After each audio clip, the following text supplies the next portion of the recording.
बच्चों, आप सभी का हमारे YouTube चैनल आइडियल देव क्लासेस में स्वागत है।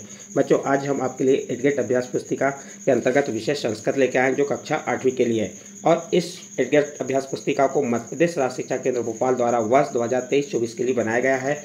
और इसमें जो प्रश्न दिए गए हैं वो आपकी परीक्षा के दृष्टिकोण से बहुत ही महत्वपूर्ण है। इसमें इम्पॉर्टेंट प्रश्न दिए हैं और जो आपका कोर्स बड़ा कोर्स था उसको छोटा करके बताया गया है। और आज हम इस वीडियो के माध्यम से आपको कौन सा पाठ बताएंगे? पाठ 12 क्या कहते हैं? द्वादश पाठ। और द्वादश पाठ में क्या दिया है? चित्रकूट के बारे में बताएंगे। इसके बारे में जो इसके प्रश्नों के उत्तर बताने से पहले आपको इसका जो संक्षिप्त परिचय है वो बता देते हैं। द्वादश पाठ चित्रकूटम, इसमें दिया भारत भौगोलिक दृष्टि से विश्व का 7वां सबसे बड़ा देश है। इसके उत्तर में हिमालय पर्वत तथा दक्षिण में हिंद महासागर स्थित है। दक्षिण पूर्व में बंगाल की खाड़ी तथा पश्चिम में अरब सागर है। कई महत्वपूर्ण और बड़ी नदियां जैसे गंगा, ब्रह्मपुत्र, यमुना, गोदावरी, कृष्णा आदि भारत से ही होकर प्रभावित होती हैं। हमारा देश विविधताओं से भरा हुआ है। भारत के मध्य भाग में स्थित मध्य प्रदेश का सतना जिला प्राकृतिक, सांस्कृतिक, ऐतिहासिक धरोहरों के लिए प्रसिद्ध है। इन्हीं धरोहरों में से एक चित्रकूट है। चित्रकूट धाम भारत के सबसे प्राचीन स्थलों में से एक है। चित्रकूट की महिमा का वर्णन भारत के प्रसिद्ध विद्वान ने अपनी कृतियों में किया है। आदि कवि वाल्मीकि, भास, महाकवि कालिदास, भवभूति, तुलसीदास आदि ऋषियों की तपस्थली रहा है। चित्रकूट संस्कृत भाषा का एक शब्द है जिसका अर्थ है पर्वतीय दृश्यों का अनुपम केंद्र। प्रस्तुत पाठ में हम चित्रकूट से संबंधित विषयों का अध्ययन करेंगे। चलिए देखते हैं इसके क्या प्रश्न दिए हुए हैं। निर्देश क्या दिया है? निर्देश में दिया है बहुविकल्पी प्रश्न। प्रश्न नंबर 1, श्री रामचंद्र चित्रकूटे कति वर्षाणि निवासम कृतवान, यानी कि श्री राम भगवान ने चित्रकूट में कितने वर्ष निवास किया था? तो आपका सही आंसर हो जाएगा। यहाँ 4 ऑप्शन दिए, 4 ऑप्शन में सही आंसर कौन सा होगा? स नंबर का। कितने वर्ष? एकादश वर्षाणी, यानी एकादश वर्षाणी क्या किया उनने? चित्रकूट में अपना निवास किया, 11 वर्ष। इसके बाद नेक्स्ट प्रश्न है प्रश्न नंबर 2,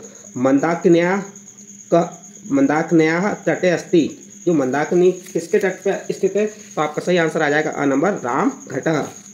इसका अ नंबर का आंसर सही है। नेक्स्ट प्रश्न है आपका प्रश्न नंबर 3। प्रश्न नंबर 3 कैसे प्रश्न है? एक पद उत्तर लिखित वाले प्रश्न है। तो चलिए देखते हैं प्रश्न नंबर 3 क्या कह रहा है। चित्रकूटे कीदृशानि वनानि सन्ति, चित्रकूट में कैसे वन है? तो उत्तर में हो जाएगा संघनानि। कैसे? सघन वन है। तो उत्तर में क्या लिख देंगे आप? संघनानि। तो आपका प्रश्न नंबर 3 कंप्लीट हुआ। इसके बाद प्रश्न नंबर 4 देखिए, महर्षि अत्रि कुत्र तपस्या कृतवान, महर्षि अत्रि ने कहाँ तपस्या की थी? तो आपको उत्तर बता देंगे। कुत्र के स्थान पे क्या आ जाएगा? चित्रकूटे। चित्रकूटे में चित्रकूट में। महर्षि अत्रि चित्रकूटे तपस्याम कृतवान। आपका प्रश्न नंबर 4 कंप्लीट होता है। इसके बाद नेक्स्ट प्रश्न आता है आपका प्रश्न नंबर 5, नौका विहारस्य आनंदः केह लभ्यते, क्या है? नौका विहार का आनंद किनके द्वारा लिया जाता है? तो कौन लेते हैं नौका विहार का आनंद? सभी को मालूम है, यात्री भी मीन्स होता है यात्रियों के द्वारा। नौका विहार का आनंद यात्री भी लभ्यते, यानी कि नौका विहार का आनंद कौन ले रहे हैं? यात्री लोग या यात्रियों के द्वारा लिया जाता है। प्रश्न नंबर 6 देखिए, जयंतः काकरूपेण सीताचरणे किम कृतवान, क्या कहा है? जयंतः काकरूपेण सीताचरणे किम कृतवान, जयंत के कौवे के रूप में सीता के पैरों में क्या किया?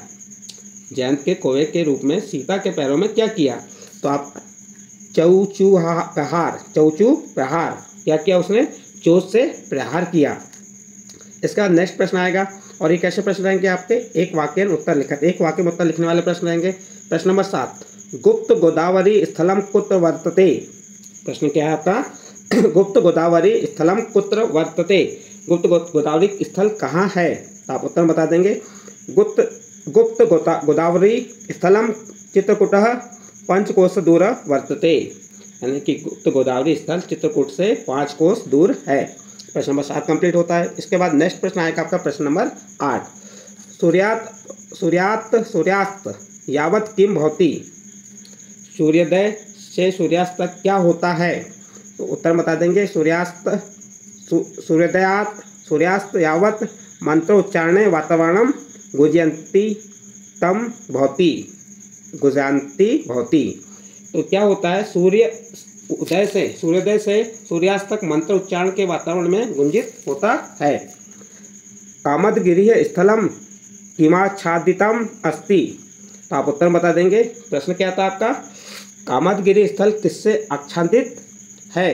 तो आपका उत्तर हो जाएगा कामदगिरि स्थलम हरिमाच्छादितम अस्ति। कामदगिरि स्थल हरियाली से आच्छादित है। तो इस प्रकार आप प्रश्न नंबर 9 का उत्तर लिख सकते हैं। इसका नेक्स्ट प्रश्न है प्रश्न नंबर 10। कह जलप्रपातः खलु दृष्ट्वा वयः। उत्तर हो जाएगा कह के स्थान पे हनुमान धारा इति जलप्रपातः खलु दृष्ट्वयः। तो यहाँ पे आपका प्रश्न नंबर 10 भी कंप्लीट होता है। कौन सा जलप्रपात की बात किया था? हनुमान धारा। नेक्स्ट प्रश्न आता है आपका प्रश्न नंबर 11। क्या कह रहा है? चित्रकूटम इति पाठाधारणे अनसूया विषय का जनश्रुति अस्ति। क्या कहा है? चित्रकूट पाठ के आधार पर अनसूया के विषय में क्या जनश्रुति है? तो उत्तर लिख देंगे चित्रकूटम इति पाठाधारणे अनसूया विषय जनश्रुति अस्ति यत् अत्रैव अनसूया ब्रह्मा विष्णु महसानां स्वत्पथा बाल रूपेण साक्षात्कारम कृतवती। इसमें क्या प्रश्न क्या किया था आपको? चित्रकूट पाठ के आधार पर अनसूया के विषय में क्या जनश्रुति है, जनता के द्वारा क्या कहा जाता है? तो उत्तर में देखिए चित्रकूट पाठ के आधार पर अनसूया के विषय में जनश्रुति है कि चित्रकूट इति पाठ्यधारणे अनसूया विषय थे जनश्रुति अस्ति है कि क्या है? यहीं पर अनसूया अस्ति यत् त्रय अनसूया ब्रह्मा विष्णु महेश का अपनी तपस्या से बाल रूप में साक्षात्कार किया। इस प्रकार से आप प्रश्न नंबर 11 का उत्तर लिख सकते हैं। इसका नेक्स्ट प्रश्न आता है आपका प्रश्न नंबर 12। जानकी कुंडम कथम प्रसिद्धम। जानकी कुंडम कथम प्रसिद्धम एंड जानकी कुंड क्यों प्रसिद्ध है? तो उत्तर बता देंगे वनवासे सीता अप्रयो स्नान करोति स्मम सम। यानी क्या है? वनवास के समय सीता यहीं स्नान करती थी। अतएव एतस्य नाम जानकी कुंडलम इति प्रसिद्धम। इसलिए इसका नाम जानकी कुंड के नाम से प्रसिद्ध है। आपका प्रश्न नंबर 12 कंप्लीट होता है और इस प्रश्न के साथ ही आपका ये पार्ट भी कंप्लीट होता है। बच्चों यदि आपको ये पार्ट समझ आया हो तो आप हमारे चैनल आइडियल देव क्लासेस को सब्सक्राइब कीजिए, लाइक कीजिए एवं अन्य ग्रुप में शेयर जरूर कीजिए।